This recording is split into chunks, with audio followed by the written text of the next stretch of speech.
Hello ഞാനിപ്പോൾ share ചെയ്യാൻ പോകുന്നത് എൻ്റെ കഴിഞ്ഞ ദിവസത്തെ വാട്ട് ഐ ഈറ്റിൻ്റെ ഡേ ആണ്. അപ്പോൾ ബ്രേക്ക്ഫാസ്റ്റിന് വേണ്ടി നമ്മൾ റെഡിയാക്കിയിരുന്നത് വളരെ ടേസ്റ്റി ആയിട്ടുള്ള മുട്ട റോസ്റ്റാണ്. പിന്നെ കഴിക്കാനായിട്ട് കൈറൊട്ടിയാണ്. കുറച്ച് അരിപ്പൊടിയിൽ റെഡിയാക്കി എടുത്തിട്ടുള്ള നൈസ് പത്തിരിയല്ല, കുറച്ച് തിക്കായിട്ടുള്ള പത്തിരി. പിന്നെ കുറച്ച് കൂടുതൽ തേങ്ങയൊക്കെ അതിൻ്റെ ഉള്ളിലിട്ടിട്ട് അരിപ്പൊടിയിൽ വാട്ടിയെടുക്കുന്ന ഒരു വളരെ ടേസ്റ്റ് ആയിട്ടുള്ള, വളരെ സ്പെഷ്യലായിട്ടുള്ള, ഞങ്ങളുടെ ഈരാറ്റുപേട്ടക്കാർ വളരെ കോമൺ ആയിട്ട് ബ്രേക്ക്ഫാസ്റ്റും ഡിന്നറിനും ഒക്കെ വളരെ കോമൺ ആയിട്ട് യൂസ് ചെയ്യുന്ന നല്ല അടിപൊളിയായിട്ടുള്ള ഒരു ഫുഡാണ്. അപ്പോൾ കൈറൊട്ടി എന്ന് പറയുന്നത് നമുക്ക് നൈസ് പത്തിരിയിലും കുറച്ചും കൂടെ ഈസി ആയിട്ട് റെഡിയാക്കി എടുക്കാൻ പറ്റുന്ന ഒരു ഐറ്റമാണ്. അപ്പോൾ നൈസ് പത്തിരി എന്ന് പറയുമ്പോൾ ഞാൻ വല്ലപ്പോഴും ഒക്കെ ഇടയ്ക്കൊക്കെ നൈസ് പത്തിരി റെഡിയാക്കാറുള്ളൂ. കൂടുതലും നമ്മൾ റെഡിമെയ്ഡ് പത്തിരി വാങ്ങിക്കാറാണ് പതിവ്. അപ്പോൾ അതിൻ്റെ ഷെൽഫ് ലൈഫ് എന്ന് പറയുന്നത് 3 days 4 days ഒക്കെ ഉണ്ടാവും. അതുകൊണ്ട് നമ്മൾ നൈസ് പത്തിരി എന്ന് പറയുന്നത് ഇവിടെ വളരെ ഈസിലി ഇപ്പോൾ അവൈലബിൾ ആണ്.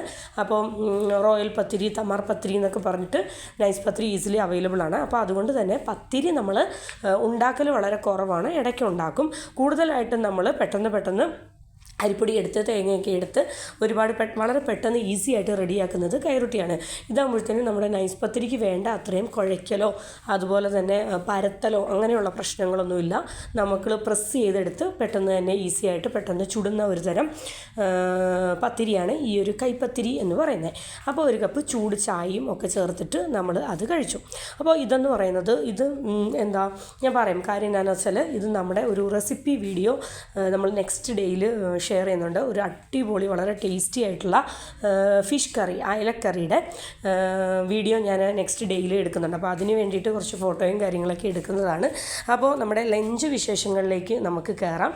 അപ്പോൾ ഇന്നത്തെ ലഞ്ചിന് വേണ്ടിയിട്ട് നമ്മൾ റെഡിയാക്കിയിരിക്കുന്നത് വളരെ സിമ്പിളായിട്ടുള്ള ഒരു നാടൻ ഉച്ചയൂണാണ്. അപ്പോൾ അതിൻ്റെ ഭാഗമായിട്ട് കുറച്ച് മുന്നേ ഞാനൊരു വീഡിയോ അപ്ലോഡ് ചെയ്തിട്ടുണ്ട്. നമ്മുടെ സോയ ഉലർത്ത് എന്നൊക്കെ പറഞ്ഞിട്ട് നമ്മുടെ soya chunks dry fry recipe എന്നൊക്കെ പറഞ്ഞ് ഒരു ഐറ്റം ഇട്ടിട്ടുണ്ട്. അപ്പോൾ അതാണ്. അപ്പോൾ ഇതിൻ്റെ ഡീറ്റെയിൽഡ് ആയിട്ടുള്ള വീഡിയോ എന്ന് പറയുന്നത് ഇപ്പോൾ ഞാൻ ഇതിൻ്റെ റെസിപ്പിയും കാര്യങ്ങളൊന്നും പറയുന്നില്ല. പക്ഷേ ഇതിൻ്റെ ഡീറ്റെയിൽഡ് ആയിട്ടുള്ള റെസിപ്പി വീഡിയോ എന്ന് പറയുന്നത് കുറച്ച് മുന്നേ ഞാൻ അപ്ലോഡ് ചെയ്തിട്ടുണ്ട്. അപ്പോൾ അത് വളരെ ഈസിയാണ് കേട്ടോ. ഒരു 5 minutes കൊണ്ട് റെഡിയാക്കി എടുക്കാൻ പറ്റിയ ബാച്ചിലേഴ്സിനും അതുപോലെ തന്നെ നമുക്കെല്ലാവർക്കും വളരെ യൂസ്ഫുൾ ആയിട്ടുള്ള സോയ റെസിപ്പീസ്, അതായത് സോയ ചങ്ക്സ് വളരെ ടേസ്റ്റി ആയിട്ട് കഴിക്കാൻ പറ്റുന്ന ഒരു സിമ്പിളായിട്ടുള്ള സോയ ഡ്രൈ ഫ്രൈഡ് റെസിപ്പിയാണ് ഞാൻ അപ്ലോഡ് ചെയ്തിരിക്കുന്നത്. അപ്പോൾ അത് ചെന്ന് കാണണം. അപ്പോൾ ഇത് ഞാൻ ഇന്ന് റെഡിയാക്കുന്നത് നമ്മുടെ ലഞ്ചിന് വേണ്ടിയിട്ട് ആണ് നമ്മളിന്ന് റെഡിയാക്കുന്നത്. അപ്പം ഒരു ബീഫ് റോസ്റ്റ് ഒക്കെ കഴിക്കുന്ന ഒരു ഫീലോട് കൂടിയിട്ട് നമുക്ക് കഴിക്കാൻ വേണ്ടിയിട്ട് ഒരു ബീഫ് റോസ്റ്റ് ആ ഒരു ഫോമിലാണ് ഞാൻ ഈ സോയ ചങ്ക്സ് റോസ്റ്റ് റെഡിയാക്കുന്നത്. അപ്പോൾ നമ്മുടെ ലഞ്ചിൻ്റെ സ്പെഷ്യൽ എന്ന് പറയുന്നത് ഇന്ന് സോയ ചങ്ക്സ് നമ്മൾ റെഡിയാക്കുന്നുണ്ട്. ഇനിയിപ്പോൾ ബാക്കി നമുക്ക് നമ്മുടെ ലഞ്ച് വിശേഷങ്ങൾ എന്തൊക്കെയാണെന്നുള്ളത് ഓരോന്നായിട്ട് കാണാം. അപ്പോൾ ഇനിയിപ്പോൾ നമ്മുടെ ബ്രേക്ക്ഫാസ്റ്റ് വിശേഷങ്ങളൊക്കെ ഷെയർ ചെയ്തു. ഇനിയിപ്പോൾ നമ്മൾ ലഞ്ച് വിശേഷങ്ങളാണ് ഷെയർ ചെയ്യുന്നത്. വളരെ ടേസ്റ്റിയാണ്, ഒരു രക്ഷയില്ല കേട്ടോ. അത്യാവശ്യം നല്ല രീതിയിൽ ഫ്രൈ ചെയ്തെടുത്ത സോയ ചങ്ക് റെസിപ്പിയാണ്. അപ്പോൾ ഇത് നമുക്ക് സ്നാക്കായിട്ട് കഴിക്കാം. ഇത് റെഡിയാക്കി വന്നപ്പോഴാണ് എനിക്ക് മനസ്സിലായത് വെറുതെ നമുക്കിത് സ്നാക്കായിട്ട് കഴിക്കാം. വളരെ ടേസ്റ്റാണ്. ഈവനിങ്ങിന് നമുക്ക് ചായയുടെ കൂടെയൊക്കെ വളരെ ടേസ്റ്റി ആയിട്ട് കഴിക്കാൻ പറ്റിയ ഒരു അടിപൊളി റെസിപ്പി ആയിട്ടാണ് എനിക്ക് തോന്നിയത്. ഞാൻ ശരിക്കും ഇത് ചോറിൻ്റെ കൂടെ കഴിക്കാൻ വേണ്ടിയാണ് റെഡിയാക്കിയത്. പക്ഷേ റെഡിയാക്കി വന്നപ്പോൾ എനിക്ക് കുറച്ചും കൂടെ ഒന്ന് ഡ്രൈ ആയിട്ട് ആക്കാനായിട്ട് തോന്നി. അങ്ങനെ കൂടുതൽ ഡ്രൈ ആക്കി വന്നപ്പോഴത്തേനും ഇത് വെറുതെ ഒരു ബൗൾ ഞാനെടുത്ത് ഈ ചോറ് ഇപ്പം ഞാൻ ലഞ്ചിൻ്റെ വീഡിയോ ഷെയർ ചെയ്യുമ്പോൾ നിങ്ങൾക്ക് കാണാൻ പറ്റും.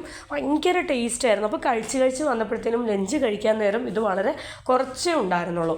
വളരെ കുറച്ച് ലഞ്ച് കഴിക്കാൻ നേരം ഉണ്ടായിരുന്നുള്ളൂ. ഇങ്ങനെ സ്പൂണിൽ കോരി ആ സവോളയൊക്കെ ചേർത്ത് സ്പൂണിൽ കോരി കഴിച്ചപ്പോഴത്തേനും അത് ഒരു ഫുൾ പ്ലേറ്റ് കഴിഞ്ഞതേ നമ്മൾ അറിഞ്ഞില്ല. ചോറ് പിന്നെ നമ്മുടെ സ്റ്റൊമക്കും ഫില്ലായിരുന്നു. ഇന്ന് ചോറ് കഴിക്കാനായിട്ട് വലിയ വിശപ്പൊന്നും ഉണ്ടായിരുന്നില്ല. കാര്യം എന്താ വെച്ചാൽ സാധാരണ ഞാൻ കുറച്ച് ഫ്രൂട്ട്സൊക്കെ കട്ട് ചെയ്ത് കഴിക്കുന്നതാണ്. അപ്പോൾ ഇന്ന് ഈ ഒരു സോയ ചങ്ക്സിൻ്റെ ഐറ്റം ഉണ്ടാക്കിയത് കൊണ്ട് ഇത് തന്നെ ഇരുന്ന് കഴിച്ച് നമുക്ക് ചോറുണ്ണാനും വിശപ്പുണ്ടായിരുന്നില്ല, ഫ്രൂട്ട്സ് ഒന്നും കഴിക്കാനായിട്ടൊരു മൂഡുണ്ടായിരുന്നില്ല. അപ്പോൾ ചോറ് ഒരു അത്യാവശ്യം ലേറ്റ് ആയപ്പോഴത്തേനും കുറച്ച് ചോറെടുത്തു. പിന്നെ ഇതിൻ്റെ ഈ ഒരു തേങ്ങ വറുത്തരച്ച നല്ല അടിപൊളി മുളക്, ഒരു കോട്ടയം സ്റ്റൈൽ മുളകൊക്കെ ചേർത്തിട്ട് പുളിയൊക്കെ ചേർത്തിട്ടുള്ള ഒരു ഫിഷ് കറിയുടെ റെസിപ്പി പുറകെ വരുന്നുണ്ട്. അപ്പോൾ നെക്സ്റ്റ് ഡേയിൽ ഞാനത് ഷെയർ ചെയ്തോളാം. അപ്പോൾ കുറച്ച് ചൂട് ചോറെടുത്തു. അതിലേക്ക് ഇതാ നല്ല മുളകിട്ട അയലക്കറി എടുത്തിട്ടുണ്ട് കുറച്ച്. പിന്നെ ഇതാ കുറച്ച് ചെറുപയർ മെഴുക്ക് പുരട്ടി എടുത്തിട്ടുണ്ട്. പിന്നെ ഒരു ഫിഷ് ഫ്രൈ എടുത്തിട്ടുണ്ട്. പിന്നെ കുറച്ച് വെണ്ടയ്ക്ക ഫ്രൈ ഉണ്ടായിരുന്നു. അപ്പോൾ ഇന്ന് ലഞ്ചിന് വലിയ കാര്യമായിട്ടുള്ള കുക്കിംഗ് ഒന്നും ഉണ്ടായിരുന്നില്ല. അപ്പോൾ കഴിഞ്ഞ ദിവസത്തെ കുറച്ച് കറികളും കാര്യങ്ങളും ഒക്കെ നമ്മുടെ കയ്യിൽ ഉണ്ടായിരുന്നു. പപ്പടം എടുത്തിട്ടുണ്ട്. പിന്നെ ഒരു പേരിന് വേണ്ടിയിട്ട് വളരെ കുറച്ച് കണ്ടോ, ഞാൻ ആ പ്ലേറ്റ് ഫുള്ളായിരുന്ന സോയ റെസിപ്പി കംപ്ലീറ്റ് ആയി ഞാൻ കഴിച്ചു. വളരെ കുറച്ചേ ഉള്ളൂ, ഇനി 2-3 സ്പൂൺ എങ്ങാണ്ടോ ഉള്ളൂ. അപ്പോൾ കംപ്ലീറ്റ് ആയിട്ട് ഞാനൊരു ഫുൾ പ്ലേറ്റ് കഴിച്ചിട്ടുണ്ട്. അത്രയ്ക്ക് ടേസ്റ്റായിരുന്നു. അപ്പോൾ ഇതിന്ന് കഴിച്ചപ്പോൾ എനിക്ക് മനസ്സിലായി ഇത് ചായയുടെ കൂടെ കഴിക്കാനായിട്ട് ഭയങ്കര ടേസ്റ്റിയാണ്. പിന്നെ നമുക്ക് ചപ്പാത്തിയുടെ കൂടെയും അതുപോലെ തന്നെ ദോശയുടെ കൂടെയും അപ്പത്തിൻ്റെ കൂടെയൊക്കെ കുറച്ച് ഗ്രേവി ആയിട്ട് വെക്കുകയാണെങ്കിൽ അടിപൊളി ടേസ്റ്റാണ്. ചോറിനാണെങ്കിലും നമുക്ക് കുറച്ചും കൂടെ ഇത്രയും ഡ്രൈ ആക്കണ്ട. ചോറിൻ്റെ കൂടെ കഴിക്കണമെങ്കിൽ നമുക്ക് ഒരുപാട് ഡ്രൈ ആകണ്ട, ഒരുപാട് ഗ്രേവിയും വേണ്ട, ഒരു മിഡിൽ ആ ഒരു രീതിയിൽ നിൽക്കുന്നത് ചോറിന് അടിപൊളിയാണ്. അപ്പോൾ ഇതൊക്കെയാണ് എൻ്റെ ലഞ്ചിൻ്റെ കറികളെന്ന് പറയുന്നത്. മീൻ കറി ഉണ്ടായിരുന്നു, ചെറുപയർ മെഴുക്ക് പുരട്ടി, ഫിഷ് ഫ്രൈ, വെണ്ടയ്ക്ക ഫ്രൈ, അതുപോലെ തന്നെ സോയ ചങ്ക്സ് ഡ്രൈ ഫ്രൈ, പിന്നെ പപ്പടം. അപ്പോൾ നല്ല ചൂട് ചോറിലേക്ക് നല്ല വറുത്തരച്ച മീൻകറിയൊക്കെ കൂട്ടി നല്ല അടിപൊളിയായിട്ട് നല്ല ആസ്വദിച്ച് ചോറ് കഴിക്കുക. വലിയ വിശപ്പൊന്നും ഇല്ല കേട്ടോ. ഞാൻ ആ സോയാബീൻ്റെ കാര്യം പറഞ്ഞല്ലോ. അപ്പോൾ എനിക്ക് അത്യാവശ്യം വലിയ വിശപ്പൊന്നും ഇല്ലായിരുന്നു. എങ്കിലും ഞാൻ കറികളൊക്കെ ഉള്ള സ്ഥിതിക്ക് കുറച്ച് ചോറെടുത്ത് ചെറിയൊരു പോർഷൻ ചോറെടുത്ത് കഴിച്ചു.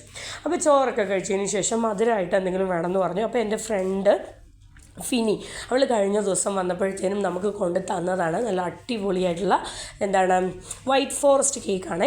അതിൻ്റെ ഉള്ളിൽ സ്ട്രോബെറി ഫില്ല് ചെയ്തിട്ടുണ്ട്. അപ്പോൾ സ്ട്രോബെറി ഫ്ലേവേർഡ് ആയിട്ടുള്ള ഒരു വൈറ്റ് ഫോറസ്റ്റ് കേക്കാണ്.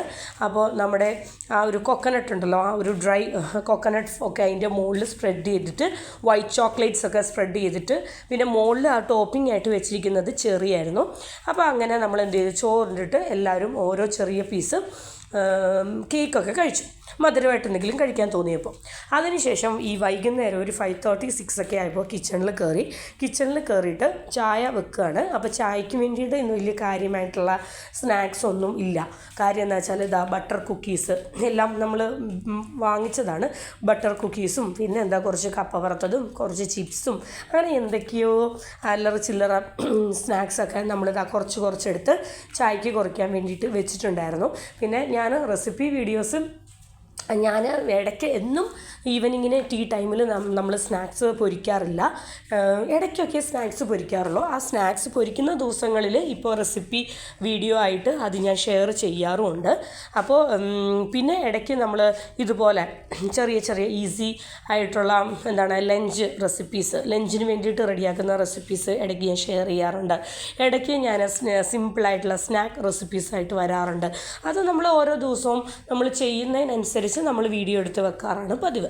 അപ്പോൾ ഞാൻ ചൂട് ചായയൊക്കെ കുടിച്ചു, കുറച്ച് സ്നാക്സൊക്കെ കഴിച്ചു. സ്നാക്സ് ശരിക്കും പറഞ്ഞാൽ കാര്യമായിട്ട് കഴിച്ചൊന്നുമില്ല, നല്ല ചൂട് ചായയൊക്കെ കുടിച്ചു. അതിനുശേഷം നമ്മുടെ ഡിന്നറിൻ്റെ പരിപാടി എന്ന് പറയുന്നത്, ഡിന്നറിന് വേണ്ടിയിട്ട് നമ്മളിന്ന് നല്ല അടിപൊളിയായിട്ടുള്ള ചിക്കൻ കറി റെഡിയാക്കുകയാണ് കേട്ടോ. നല്ല ടേസ്റ്റി ആയിട്ടുള്ള ചിക്കൻ കറി. അപ്പോൾ ചിക്കൻ കറിയുടെ ഡീറ്റെയിൽഡ് ആയിട്ടുള്ള റെസിപ്പിയോ വീഡിയോ ഒന്നും ഞാൻ ഷെയർ ചെയ്യുന്നില്ല. കാരണം നോർമലി എല്ലാവരും വെക്കുന്നത് പോലെ തന്നെ വലിയ സ്പെഷ്യലായിട്ടുള്ള ചിക്കൻ കറി ഒന്നുമല്ല, ഒരു സാധാ ചിക്കൻ കറിയാണ് ഞാനിന്ന് റെഡിയാക്കുന്നത്. പിന്നെ നമ്മുടെ ഡിന്നർ എന്ന് പറയുന്നത് ഇന്ന് വളരെ സ്പെഷ്യലാണ്. ഈ ചിക്കൻ കറിയുടെ കോമ്പിനേഷൻ എന്ന് പറയുന്നത് ഞാൻ എപ്പോഴും ഉണ്ടാക്കാത്ത ഒരു ഐറ്റമാണ്. കാര്യം എന്താ വെച്ചാൽ വീട്ടിൽ സാധാരണ നമുക്കെല്ലാവർക്കും കപ്പ പുഴുങ്ങിയതെന്ന് പറയുന്നത് ഭയങ്കര ഇഷ്ടമായിരിക്കും. പക്ഷേ ഇക്കാക്ക് കപ്പ പുഴുങ്ങിയത് വലിയ താല്പര്യമില്ല. കപ്പ പുഴുങ്ങിയതിനോട് ചക്ക പുഴുങ്ങിയതൊക്കെ ആണെങ്കിൽ കുറച്ചും കൂടെയൊക്കെ ഇഷ്ടമാണ്. കപ്പ പുഴുങ്ങിയത് താല്പര്യമില്ല. അതുകൊണ്ട് നമ്മൾ ഒരിക്കലും വീട്ടിൽ റെഡിയാക്കാത്ത ഒരു ഐറ്റമാണ് കപ്പ പുഴുങ്ങിയത്. പക്ഷേ എന്തോ എനിക്ക് കപ്പ പുഴുങ്ങിയത് കഴിക്കാൻ തോന്നി. എനിക്ക് ഫിഷ് കറിയിലും കപ്പ പുഴുങ്ങിയതെന്ന് പറയുന്നത് നല്ല ചിക്കൻ കറി, ബീഫ് കറി, മട്ടൻ കറിയൊക്കെ കൂട്ടി കഴിക്കാനാണ് കപ്പ പുഴുങ്ങിയതിനോട് കൂടുതൽ താല്പര്യം. അപ്പോൾ എന്തായാലും ഞാൻ കപ്പ പുഴുങ്ങിയതിൻ്റെയും റെസിപ്പിയും കാര്യങ്ങളൊന്നും എടുത്തിട്ടില്ല. അപ്പോൾ കുക്കറിൽ നല്ല അടിപൊളിയായിട്ട് നല്ല കപ്പ നല്ല ഉടഞ്ഞ് കപ്പ വേവിച്ച് വെച്ചിട്ടുണ്ട്. അത് തേങ്ങ ഒക്കെ ഒതുക്കി എല്ലാം കൂടെ മിക്സ് ചെയ്തിട്ട് അപ്പോൾ നമ്മൾ പാൻ എടുത്തു. അതിലേക്ക് കടുക് പൊട്ടിച്ചു, കറിവേപ്പില പൊട്ടിച്ചു, പിന്നെ വേണ്ടവർക്ക് കുറച്ച് കൊച്ചുള്ളിയൊക്കെ അരിഞ്ഞ് താളിക്കാൻ നേരത്ത് ചേർക്കാം. നമ്മൾ തേങ്ങയുടെ അരപ്പിലും കൊച്ചുള്ളിയൊക്കെ ചേർത്തത് കൊണ്ട് വീണ്ടും റിപ്പീറ്റ് ചെയ്യുന്നില്ല. അപ്പോൾ ഇതാണ് നമ്മുടെ ടേസ്റ്റി ആയിട്ടുള്ള നല്ല അടിപൊളിയായിട്ടുള്ള കപ്പ പുഴുങ്ങിയത്. ഞാൻ ഒരുപാട് ക്വാണ്ടിറ്റിയിൽ ഒരുപാട് പോർഷനിൽ കപ്പ പുഴുങ്ങുന്നില്ല. വളരെ കുറച്ച് മാത്രമേ ഞാൻ കപ്പ വേവിക്കുന്നുള്ളൂ, കപ്പ പുഴുങ്ങുന്നുള്ളൂ. ടപ്പിയോക്ക ഞാൻ പറഞ്ഞല്ലോ. അപ്പോൾ ഇതെന്ന് പറയുന്നത് ഇക്കാക്ക് വലിയ താല്പര്യമില്ലാത്തതുകൊണ്ട് തന്നെ നമുക്ക് ഒരുപാട് റെഡിയാക്കേണ്ട ആവശ്യമില്ല. എനിക്ക് വേണ്ടിയിട്ട് മാത്രമാണ് ഞാനിത് റെഡിയാക്കുന്നത്. അതുകൊണ്ട് ക്വാണ്ടിറ്റി വൈസ് വളരെ കുറച്ചേ ഞാൻ റെഡിയാക്കുന്നുള്ളൂ. ടേസ്റ്റ് എന്ന് പറയുന്നത് അടിപൊളിയായിരുന്നു. പിന്നെ എൻ്റെ ഒരു അറിവനുസരിച്ച് ചില സ്ഥലങ്ങളിൽ ചില ആളുകൾ, എനിക്കറിയാവുന്ന എൻ്റെ കസിൻസ് ആണെങ്കിലും എൻ്റെ അറിയാവുന്ന കുറേ ഫ്രണ്ട്സ് ആണെങ്കിലും ഈ കപ്പ ഇതുപോലെ താളിക്കാറില്ല. പക്ഷേ ഞങ്ങൾക്കൊക്കെ ഈരാറ്റുപേട്ട ഞങ്ങളുടെ അങ്ങോട്ട് സൈഡിലോട്ടൊക്കെ കപ്പ താളിക്കുന്നത് ഭയങ്കര നിർബന്ധമാണ്. നമ്മൾ കപ്പ കുക്കറിൽ വേവിക്കുന്നു, തേങ്ങയുടെ അരപ്പ് ചേർക്കുന്നു, നന്നായിട്ട് മിക്സ് ചെയ്ത് യോജിപ്പിക്കുന്നു. അതിനുശേഷം കുറച്ച് വെളിച്ചെണ്ണയിൽ കടുക്, കറിവേപ്പില, കൊച്ചുള്ളി, ചെറുതായിട്ട് അരിഞ്ഞ ചോപ്ഡ് ഗാർലിക്കൊക്കെ ഇട്ടിട്ട്, ഏറ്റവും ഇമ്പോർട്ടൻറ്റ് നമ്മുടെ ഒരു വിശ്വാസം അനുസരിച്ച് ഏറ്റവും കപ്പയൊക്കെ പുഴുങ്ങുമ്പോൾ, ചക്കയൊക്കെ പുഴുങ്ങുമ്പോൾ ഏറ്റവും ടേസ്റ്റ് കൂട്ടുന്ന പാർട്ടെന്ന് പറയുന്നത് അതാണ്. എന്നാൽ ചിലർക്ക് അങ്ങനെ താളിച്ച് കഴിക്കൽ ചില ഏരിയാസിലില്ല. അത് എൻ്റെ കുറച്ച് ഫ്രണ്ട്സിനോടൊക്കെ ഞാൻ ഡിസ്കസ് ചെയ്തപ്പോഴാണ് ഞാൻ ആ കാര്യം അറിഞ്ഞത്. അപ്പോൾ എന്താണെങ്കിലും നമ്മുടെ ഡിന്നർ എന്ന് പറയുന്നത് ആ ടേബിളിലേക്ക്, കിച്ചണിലെ കുക്കിംഗ് ഒക്കെ കഴിഞ്ഞതിന് ശേഷം നമ്മുടെ ഡിന്നർ നമ്മുടെ ടേബിളിലേക്ക് എടുത്ത് വെച്ചിട്ടുണ്ട്. അപ്പോൾ നല്ല അടിപൊളി കപ്പ പുഴുങ്ങിയതും അതുപോലെ തന്നെ ചിക്കൻ കറിയുമാണ്. അപ്പോൾ ഉച്ചയ്ക്കത്തെ ഫിഷ് കറി ഉണ്ട്. പക്ഷേ ഞാൻ പറഞ്ഞല്ലോ, എനിക്ക് കപ്പയ്ക്ക് മീൻ കറീനേക്കാളും ഇഷ്ടം മീൻ പൊരിച്ചതൊക്കെ ഇഷ്ടമാണ്. അല്ലെങ്കിൽ എനിക്ക് കപ്പയ്ക്ക് ഏറ്റവും ഇഷ്ടമെന്ന് പറയുന്നത് ചിക്കൻ കറിയോ ബീഫ് കറിയോ മട്ടൻ കറിയോ ഒക്കെയാണ്. അപ്പോൾ ഇതാണ് എൻ്റെ വളരെ ടേസ്റ്റി ആയിട്ടുള്ള നല്ല അടിപൊളിയായിട്ടുള്ള ഡിന്നർ എന്ന് പറയുന്നത്. അപ്പോൾ കപ്പ ലവേഴ്സ് ഷുവറായിട്ടും എൻ്റെ കപ്പയൊക്കെ കണ്ടിട്ട് കമൻറ്റുമായിട്ട് വരണം. അപ്പോൾ കപ്പയെന്ന് പറയുന്നത് ഓൾമോസ്റ്റ് ഒരു 90% ആൾക്കാർക്കും ഒരുപാട് ഇഷ്ടപ്പെട്ട ഒരു ഐറ്റമാണ് ഈ ഒരു കപ്പ പുഴുങ്ങിയതെന്ന് പറയുന്നത്. പിന്നെ കൂടുതൽ ആൾക്കാർക്കും കപ്പ മീൻകറി ആ ഒരു കോംബോ ആണ് ഇഷ്ടം. പക്ഷേ എനിക്ക് കപ്പയും ചിക്കൻ കറിയും കപ്പ ഇറച്ചിക്കറിയുമായിട്ടുള്ള ആ ഒരു കോമ്പിനേഷനാണ് എൻ്റെ ഓൾ ടൈം ഫേവറേറ്റ് എന്ന് പറയുന്നത്. അപ്പോൾ ഇതൊക്കെയാണ് എൻ്റെ കഴിഞ്ഞ ദിവസത്തെ what I eat in A day എന്ന് പറയുന്നത്. വളരെ ടേസ്റ്റി ആയിട്ടുള്ള നല്ല അടിപൊളി ഹോം മെയ്ഡ് ഡിഷസ് ആയിരുന്നു എൻ്റെ ബ്രേക്ക്ഫാസ്റ്റും ലഞ്ചും ഡിന്നറും എല്ലാം. അപ്പോൾ നെക്സ്റ്റ് ഡേയിൽ അടുത്ത what I eat in a ഡേയുമായിട്ട് ഞാൻ വരുന്നതായിരിക്കും. അപ്പോൾ താങ്ക് യു.